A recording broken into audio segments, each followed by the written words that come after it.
Hi everybody, নিউট্রিশিয়াসে আপনাদেরকে আরো একবার ওয়েলকাম জানাই। তো আজকে যে বিষয়টা নিয়ে কথা বলবো সেটা হচ্ছে প্রোটিন পাউডার। তার কারণ প্রোটিন পাউডার এমন একটা জিনিস যেটা নিয়ে বহু মানুষের মধ্যে চর্চা থাকে যে প্রোটিন পাউডার কতটা প্রয়োজন আমাদের জন্য, বা প্রোটিন পাউডারের বেনিফিটস কি কি রয়েছে, বা তার কোনো আদার্স কোনো এফেক্টস আছে কিনা, বা প্রত্যেকটা মানুষের সুস্থ থাকার জন্য প্রোটিন পাউডারের প্রয়োজনীয়তা কতটা, এই সমস্ত কিছু নিয়ে আজকে আমরা আলোচনা করবো।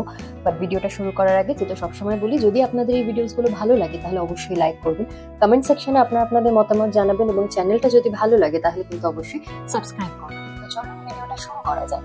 আর এই ভিডিওটার সাথে সাথে এই বিষয়ে আমি একটা আর্টিকেলও লিখেছি, যদি আপনারা সেই আর্টিকেলটা পড়তে চান তাহলে তার লিঙ্ক আমি আমার ডেসক্রিপশন বক্সে দিয়ে দেবো, অবশ্যই আপনারা সেখান থেকে চাইলে আর্টিকেলটা পড়তে পারেন। তো প্রোটিন পাউডার নিয়ে কথা বলার আগে যেটা সবার আগে জানা প্রয়োজন, যে প্রোটিন আমাদের শরীরের জন্য কেন ইম্পর্টেন্ট। প্রোটিন হচ্ছে এক ধরনের কমপ্লেক্স মলিকিউল, যেটা কিন্তু আমাদের শরীরে অ্যামাইনো অ্যাসিডের মাধ্যমে তৈরি হয়, এবং এই প্রোটিন আমাদের শরীরের গ্রোথ অ্যান্ড ডেভেলপমেন্টের জন্য একটা ভাইটাল রোল প্লে করে।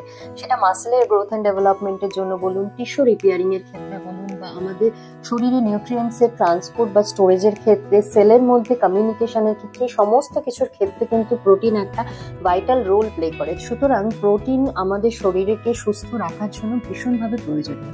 এবার এই প্রোটিন 20টি অ্যামাইনো অ্যাসিডের মাধ্যমে তৈরি হয়ে থাকে, বাট তার মধ্যে 9টি অ্যামাইনো অ্যাসিড, যেটাকে আমরা বলে থাকি এসেনশিয়াল অ্যামাইনো অ্যাসিড, সেটা কিন্তু আমাদের শরীরে তৈরি হয় না। তো সেই কারণে সেই 9টি অ্যামাইনো অ্যাসিডকে আমাদের শরীরে খাদ্যের মাধ্যমে সাপ্লাই দিতে হয়, যাতে আমাদের শরীরে প্রোটিনের রিকোয়ারমেন্টটা ফুলফিল হয়। তো খুব স্বাভাবিকভাবে এর পরের যে কোয়েশ্চেনটা আসে, তাহলে এই এসেনশিয়াল অ্যামাইনো অ্যাসিডসের সোর্স কি কি। এবার এই ক্ষেত্রে যেটা বলা সেটা হচ্ছে, যারা মূলত নন ভেজিটেরিয়ান হন তাদের ক্ষেত্রে কি হয়, তাদের ক্ষেত্রে সিরিয়ালস, পালস, নাটস বা এই প্রোটিন, যে অ্যানিমাল প্রোটিনের যে সোর্স, সেগুলোর কম্বিনেশনে এই 9টি এসেনশিয়াল অ্যামাইনো অ্যাসিডস এর রিকোয়ারমেন্ট তাদের পক্ষে ফুলফিল করাটা সহজ হয়ে যায়। কিন্তু যে বেসিক্যালি যারা ধরুন ভেগান হন বা ভেজিটেরিয়ান হন, তাদের ক্ষেত্রে যেটা বলার বা যেটা সবসময় অ্যাডভাইস করা হয়, যে কোনো এক প্রকার প্লান্ট বেসড প্রোটিন জাতীয় খাবার না খেয়ে বেস্ট হচ্ছে কম্বিনেশনে খাওয়া, মানে প্রপার অ্যামাউন্টে বা proper selection of serial products, nuts, dairy products বা এই ধরনের যে সমস্ত সোর্সগুলো রয়েছে সেইগুলোকে ঘুরিয়ে ফিরিয়ে খাওয়া। তার কারণ হচ্ছে বেশিরভাগ প্লান্ট বেসড প্রোটিন যেগুলো থাকে সেগুলোতে কিন্তু এই 9টি এসেনশিয়াল অ্যামাইনো অ্যাসিড ইনট্যাক্ট অবস্থায় থাকে না, কোনোটাতে ধরুন কিছু রয়েছে আবার কিছু মিসিং রয়েছে, এরকম থাকে। তো সেই কারণে বেস্ট হচ্ছে তাদের জন্য যে সমস্ত প্লান্ট বেসড প্রোটিন সোর্সগুলো রয়েছে সেগুলোকে প্রপার কম্বিনেশনে খাওয়া। আমি এখানে একটা চার্ট শো করছি, যেটা ICMR NIN এর গাইডলাইনে দেওয়া রয়েছে। সেটা দেখে আপনারা একটা আইডিয়া পেয়ে যাবেন যে কোন কম্বিনেশনে খেলে মোটামুটি আপনাদের এই এসেনশিয়াল অ্যামাইনো অ্যাসিডস এর রিকোয়ারমেন্টগুলো আপনারা ইজিলি ফুলফিল করতে পারবেন। এটা গেল প্রোটিনের ব্যাপারে। এবার আসা যাক প্রোটিন পাউডারের বিষয়। তো প্রোটিন পাউডার হচ্ছে প্রোটিনেরই পাউডার ফর্ম, সেটাকে আমরা প্রোটিন পাউডার বলি। সেটা কিন্তু বিভিন্ন ফর্মে পাওয়া যায়, মানে অ্যানিমাল প্রোটিনের যে সোর্স রয়েছে সেখান থেকেও তৈরি হয়, প্লান্ট বেসড প্রোটিনের যে সোর্স রয়েছে সেখান থেকেও তৈরি হয়। অ্যানিমাল প্রোটিন সোর্স বলতে যেমন ধরুন ডিম বা ধরুন কাউ মিল্ক থেকে মূলত ওয়ে প্রোটিন, কেসিন, এগুলো। এছাড়াও প্লান্ট বেসড প্রোটিন সোর্স যেগুলো থাকে যেমন রাইস, এছাড়াও ধরুন পিস, সয়াবিন, হেম্প, এই ধরনের যে সমস্ত প্লান্ট বেসড প্রোটিন সোর্স রয়েছে সেগুলো থেকেও কিন্তু প্রোটিন তৈরি হয় বা প্রোটিন পাউডার তৈরি হয়। তবে এগুলোর মধ্যে সব থেকে পপুলার যেটা, সেটা হচ্ছে ওয়ে প্রোটিন। মোটামুটি এক স্কুপ ওয়ে প্রোটিন থেকে আপনি 20 থেকে 27 গ্রাম মতন প্রোটিন আপনি কনজিউম করতে পারেন। তো এরপরে যে প্রশ্নটা আসে যে প্রোটিন পাউডারের বেনিফিটস কি কি, তো মেইন যে বেনিফিট সেটা হচ্ছে যে এই 9টি এসেনশিয়াল অ্যামাইনো অ্যাসিড সেটা কিন্তু প্রোটিন পাউডারে ইনট্যাক্ট অবস্থায় পাওয়া যায়। ফলত ওয়েট ম্যানেজমেন্টের ক্ষেত্রে কিন্তু প্রোটিন পাউডার হেল্প করে। সেটা অলরেডি বেশ কিছু স্টাডিতে যেমন দেখা যাচ্ছে যে কিছু মানুষকে একটা সার্টেন পিরিয়ড অফ টাইমের জন্য ওয়ে প্রোটিন যারা কনজিউম করেন তাদের ক্ষেত্রে কিন্তু বডি ফ্যাট রিডাকশনের ক্ষেত্রে, at the same point of time muscle মাসকে প্রিজার্ভ করার ক্ষেত্রেও কিন্তু একটা সিগনিফিকেন্ট চেঞ্জ দেখতে পাওয়া যায়। সিমিলারলি প্রোটিন পাউডার আপনি কনজিউম করছেন মানে কিছুক্ষণের জন্য আপনার স্টমাকটা ফুলফিল আছে সেই অনুভূতিটা পাবেন, এবং সেটা যদি আপনার থাকছে সেটা আপনাকে হেল্প করবে ওভার ইট করার থেকে নিজেকে প্রিভেন্ট করতে। At the same point of time যদি আপনি ওভার ইট না করছেন সেক্ষেত্রে বিভিন্ন ধরনের স্ন্যাকিং এর যে একটা টেন্ডেন্সি সেটা থেকেও আপনি নিজেকে কন্ট্রোল করতে পারবেন। তার সাথে সাথে যারা ধরুন আন্ডারওয়েট রয়েছেন তারা যদি তাদের ওভারঅল মানে হোল ডায়েটের সাথে সাথে প্রোটিন পাউডারকে অ্যাজ এ সাপ্লিমেন্ট সাপ্লিমেন্ট নেন সেটা কিন্তু ভীষণভাবে হেল্প করে যে প্রোটিনের রিকোয়ারমেন্টটাকে ফুলফিল করতে, এবং তার ফলে হেলদি ওয়েতে বডি ওয়েট গেইন করার ক্ষেত্রেও কিন্তু ডেফিনেটলি সেটা একটা অ্যাডভান্টেজের জায়গায় নিয়ে যায়। তার সাথে সাথে মাসেল গ্রোথ অ্যান্ড ডেভেলপমেন্টের জন্য কিন্তু উপকার দেয় এই প্রোটিন পাউডার, যেটা আমরা সকলেই জানি। যারা ধরুন জিম করে, বডি বিল্ডার বা অ্যাথলেটস, তাদের ক্ষেত্রে কিন্তু বিশেষ করে ওয়ে প্রোটিন তাদের মধ্যে বেশ পপুলার। সেটা মাসেলের স্ট্রেংথ বাড়ানোর জন্য বলুন, মাসেলের ফ্লেক্সিবিলিটি বাড়ানোর জন্য বলুন, এই সমস্ত ক্ষেত্রে কিন্তু এটা একটা উপকার দেয়। সুতরাং এই ধরনের বেনিফিটস গুলো থাকে। এবং তার সাথে সাথে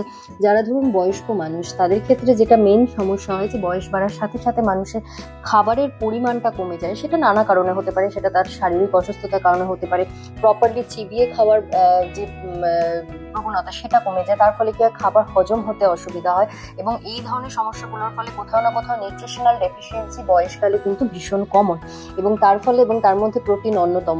তো প্রোটিনের ডেফিসিয়েন্সি যদি বাড়তে থাকে তার মানে কিন্তু মাসেল লস হওয়ার একটা বড় সম্ভাবনা থাকে, আর সেটা বয়সকালে ভীষণভাবেই কমন একটা জিনিস, যার ফলে দেখবেন বেশিরভাগ সময় বয়সকালে বহু মানুষের বিভিন্ন ধরনের ইনজুরিজ হতে পারে। এছাড়াও শুধু সেটাই নয়, ডায়াবেটিসের সমস্যা বা ডায়াবেটিসের চান্সেস অনেক বেড়ে যেতে পারে। স্ট্রোক হওয়া, হার্ট অ্যাটাক হওয়া, এই ধরনের চান্সেসগুলো কিন্তু বয়সকালে অনেক বেড়ে যায়। তো সেই কারণে বয়সকালে যদি খাবারের মাধ্যমে নিউট্রিশন মানে প্রোটিনের রিকোয়ারমেন্ট ফুলফিল না হয়, সেক্ষেত্রে কিন্তু প্রোটিন পাউডার সাপ্লিমেন্ট হিসেবে একটা অল্টারনেটিভ হতেই পারে। সাথে সাথে যারা ধরুন ভেজিটেরিয়ান বা ভেগান ডায়েট ফলো করেন, যেটা আমি আগেই বললাম যে তাদের ক্ষেত্রে প্রোটিনের রিকোয়ারমেন্ট ফুলফিল করাটা অনেক সময় একটা চ্যালেঞ্জ হয়ে যায়। তো সেই ক্ষেত্রে তারা কিন্তু সাপ্লিমেন্টের অপশন হিসেবে প্রোটিন পাউডারকে চাইলে তাদের ডায়েটে রাখতেই পারেন। তবে সেক্ষেত্রে অবশ্যই বেস্ট অপশন হচ্ছে এক্সপার্টের সাথে কনসাল্ট করুন, এবং তিনি যদি আপনাকে ইনস্ট্রাকশন দেন তাহলে অবশ্যই সেই ইনস্ট্রাকশন অনুযায়ী আপনারা প্রোটিন পাউডারকে একটা অপশন হিসেবে ভাবতে পারেন। প্রোটিন পাউডারের লিমিটেশনের কথায় যদি আসতে হয়, সেক্ষেত্রে প্রথমেই যেটা বলার সেটা হচ্ছে এই প্রোটিন পাউডারগুলোর কোয়ালিটি এবং সেফটি ইভ্যালুয়েশন সেটা কিন্তু FDA দ্বারা রেগুলেটেড হয় না। ফলত প্রোটিন পাউডারের মধ্যে যা রয়েছে, যেটা ম্যানুফ্যাকচারাররা ক্লেম করছে, সেটা আদৌ ঠিক না নয়, সেটা কিন্তু বোঝার ক্ষেত্রে একটা কোয়েশ্চেন মার্ক থেকেই যায়। তো সেই ক্ষেত্রে যেটা বেস্ট অপশন সেটা হচ্ছে যে প্রোটিন পাউডার যখন আপনি পারচেস করছেন তার আগে সেটা কোনো রেপুটেটেড থার্ড পার্টি দ্বারা সার্টিফাইড কিনা সেটা আগে দেখে নিন, এবং সেটা দেখে তারপরে সেটা পারচেস করবেন। তো নেক্সট যে পয়েন্টের কথা বলবো সেটা হচ্ছে কেনার আগে অবশ্যই লেভেল দেখবেন, তার কারণ ওইরকম অনেক প্রোটিন পাউডার আছে যারা কিন্তু তাদের ফ্লেভারটাকে বাড়ানোর জন্য সুগার কন্টেন্টের লেভেলটা বেশ হাই রাখে, এবং তার সাথে সাথে অন্যান্য অ্যাডিটিভসও অ্যাড করা থাকে। সুতরাং অবশ্যই সেটা দেখবেন। শুধু সেটাই নয়, এছাড়াও ধরুন আপনি কোনো স্পেসিফিক ইনগ্রেডিয়েন্টকে অ্যাভয়েড করতে চাইছেন, বা আপনি ভেগান বা ভেজিটেরিয়ান ডায়েট ফলো করেন, তো সেই ক্ষেত্রে বেস্ট অপশন হচ্ছে লেভেলটাকে কেয়ারফুলি রিড করুন, সেখানে কি কি ইনগ্রেডিয়েন্ট ইনক্লুড রয়েছে সেটা দেখুন, এবং দেখে তারপরে অবশ্যই পারচেস করুন। এর সাথে সাথে আরেকটা জিনিসও বলবো, 2018 সালে ক্লিন লেভেল প্রজেক্ট নামে একটি অর্গানাইজেশনের ইনভেস্টিগেশনে দেখা যায় প্রায় 53 লিডিং ব্র্যান্ডের এই প্রোটিন পাউডার মেটাল এবং BPA পাওয়া যায়। সেই কারণে অবশ্যই কেনার আগে সেই প্রোডাক্টটার সম্পর্কে স্টাডি করুন, তারপরে সেটা দেখে শুনে অবশ্যই পারচেস করবেন। এছাড়াও অনেকের ক্ষেত্রে দেখা যায় যে প্রোটিন পাউডার স্টার্ট করলে তাদের ক্ষেত্রে একটা ডাইজেশনের প্রবলেম হয়। এটা অনেক সময় দেখতে পাওয়া যায়, বিশেষ করে যাদের ধরুন ল্যাকটোজ ইনটলারেন্ট বা যারা ধরুন মিল্কে অ্যালার্জি রয়েছে, তাদের ক্ষেত্রে বিশেষ করে মিল্ক বেসড যে প্রোটিন পাউডারগুলো সেগুলোকে যদি কনজিউম করে, সেক্ষেত্রে একটা স্টমাক আপসেট হওয়া বা ডাইজেস্টিভ ডিসকমফোর্টের একটা কন্ডিশন তৈরি হয়। তো সেই ক্ষেত্রে বেস্ট অপশন হচ্ছে অবশ্যই আপনি প্রোডাক্টটা পারচেস করার আগে এক্সপার্টের সাথে কনসাল্ট করুন, এবং তার যে ইনস্ট্রাকশন সেই অনুযায়ী অবশ্যই আপনি আপনার প্রোটিন পাউডারকে কনজিউম করবেন, বা তিনি যেভাবে আপনাকে গাইড করবে সেইভাবেই আপনি চলবেন। এছাড়াও যেটা কথা বলবো সেটা হচ্ছে এখনো অবধি এরকম কোনো ইনফরমেশন পাওয়া যায়নি যে হাই প্রোটিন পাউডার ইনটেক করলে তার লং টার্মে হেলথে কোনো এফেক্ট পড়ে কি পড়ে না। যেহেতু এটার ব্যাপারে সাফিসিয়েন্ট কোনো এভিডেন্স নেই, তো সেই কারণে বেস্ট অপশন হচ্ছে আপনার প্রোটিন রিকোয়ারমেন্ট কতটা রয়েছে সেটা আপনি ক্যালকুলেট করুন, এবং সেই রিকোয়ারমেন্টটা যাতে ফুলফিল হয় সেই পরিমাণ প্রোটিন কনজিউম করুন, সেটা ডেফিনেটলি আপনার হেলথের জন্য ভালো হবে। তো এবার যে কোয়েশ্চেনটা আসে যে হেলদি থাকার জন্য প্রোটিন পাউডার কি নেসেসারি, সেক্ষেত্রে আনসারটা হবে যে না, সেটা কখনোই নয়। তার কারণ যেটা আমি আগেই বললাম যে এই অ্যানিমাল বেসড প্রোটিন যারা খান, মেনলি যারা নন ভেজিটেরিয়ান, তারা যদি সাফিসিয়েন্ট অ্যামাউন্টে সিরিয়াল প্রোডাক্ট বা প্রোটিনের মানে অ্যানিমাল বেসড প্রোটিন খাচ্ছেন এবং তার সাথে সাথে নাটস খাচ্ছেন, তাদের ক্ষেত্রে খুব ইজিলি এই এসেনশিয়াল অ্যামাইনো অ্যাসিডসের রিকোয়ারমেন্ট ফুলফিল হয়ে যায়। অনেক সময় যেটা হয়, যারা ভেজিটেরিয়ান বা ভেগান ডায়েট ফলো করেন তাদের ক্ষেত্রে চ্যালেঞ্জ হয়ে দাঁড়ায় যে ডেইলি প্রোটিন রিকোয়ারমেন্ট ফুলফিল করার ক্ষেত্রে। কিন্তু কিন্তু সেক্ষেত্রেও যদি আপনি রাইট কম্বিনেশনে খাবার কনজিউম করছেন তাহলেও কিন্তু আপনার পক্ষে প্রোটিনের রিকোয়ারমেন্ট ফুলফিল করাটা সহজ হয়ে যাবে। এবং সেক্ষেত্রে যদি সেটা আপনি নিজে না পারেন তাহলে অবশ্যই আপনি এক্সপার্টের সাথে কনসাল্ট করুন এবং তার গাইডেন্সটাকে ডেফিনেটলি ফলো করুন। দেখুন, প্রোটিন সাপ্লিমেন্টকে কিন্তু অবশ্যই আপনি অপশন হিসাবে চাইলে আপনার ডায়েটে ইনক্লুড করতেই পারেন, কিন্তু যেটা মেইন ব্যাপার সেটা হচ্ছে যে কোনো সাপ্লিমেন্ট, নিউট্রিশনাল সাপ্লিমেন্ট, সেটা কখনোই হোল ফুডের রিপ্লেসমেন্ট হতে পারে না, এটা অবশ্যই মাথায় রাখবেন। আর এছাড়াও বিশেষ করে ধরুন যদি আপনি প্রোটিন সাপ্লিমেন্টের উপর রিলাই করে আপনার ডায়েটটাকে কনজিউম করছেন, সেক্ষেত্রে কিন্তু আদার্স যে সমস্ত ভাইটাল নিউট্রিয়েন্টস যেগুলো শরীরের প্রয়োজন রয়েছে, কোথাও না কোথাও যদি লং টার্মে এই জিনিসটা চলে তাহলে কিন্তু সেগুলো ডেফিসিয়েন্সি আপনার শরীরে হয়ে যেতে পারে। তো সেই কারণে সাপ্লিমেন্টকে সবসময় অপশনাল রাখুন, সেটা আপনি চাইলে নিতেই পারেন, বা যদি আপনার প্রয়োজন হয় সেটা আপনি আপনার এক্সপার্টের সাথে কনসাল্ট করে তার গাইডেন্স অনুযায়ী নিন, কিন্তু সেটা কখনোই আপনার মেইন যে ডায়েট বা হোল ফুড সেটা রিপ্লেসমেন্ট কখনোই হয় না। বিষয়ে আইসিএমআর এনআইএন এর গাইডলাইন যদি আপনারা দেখেন, সেখানে কিন্তু বলাই রয়েছে যে high protein intake including protein supplement সেটা কিন্তু কখনোই রেকমেন্ডেড নয়। কারণ যদি আপনি high amount of protein consume করছেন এবং সেটা যদি কন্টিনিউয়াসলি করেন, সেটা কিন্তু আপনার শরীরে বোন মিনারেল লসের একটা কারণ হতে পারে। তার সাথে সাথে যদি আপনার কোনো কিডনির সমস্যা থেকে থাকে এবং সেক্ষেত্রে আপনি কন্টিনিউয়াসলি হাই প্রোটিন ইনটেক করছেন, সেটা কিন্তু আপনার পরবর্তীকালে কিডনি ফেলিওর বা কিডনি রিলেটেড বিভিন্ন রোগের কারণ হতে পারে। সুতরাং সেটাকে মাথায় রাখবেন এবং মাথায় রেখে আপনার যা রিকোয়ারমেন্ট, প্রোটিন রিকোয়ারমেন্ট আপনার যা রয়েছে সেই অনুযায়ী অবশ্যই প্রোটিন ইনটেক করুন।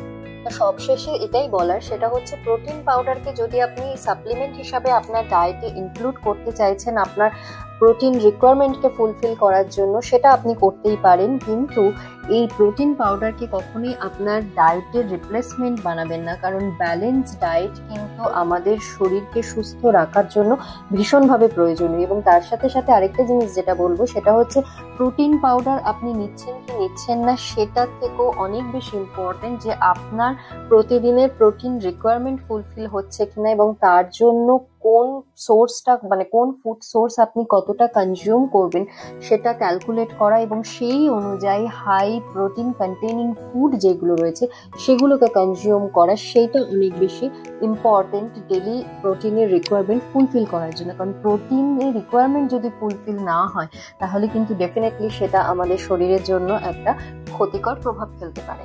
তাই প্রোটিন রিকোয়ারমেন্ট আপনার ফুলফিল হচ্ছে কিনা সেটা অনেক বেশি ইম্পর্টেন্ট রাদার প্রোটিন পাউডার আপনি নিচ্ছেন কি নিচ্ছেন না তার থেকে। তো এটা ছিল প্রোটিন পাউডার রিলেটেড একটা ভিডিও। আই হোপ আপনাদের এই ভিডিওটা ভালো লেগেছে এবং যদি ভালো লাগে তাহলে অবশ্যই লাইক করবেন, কমেন্ট সেকশনে আপনারা আপনাদের মতামত জানাবেন এবং চ্যানেলটা যদি ভালো লাগে তাহলে অবশ্যই সাবস্ক্রাইব করবেন। So thank you very much আপনাদের প্রত্যেকের অ্যাটেনশন দেওয়ার জন্য। ভালো থাকুন, সুস্থ থাকুন, বাই।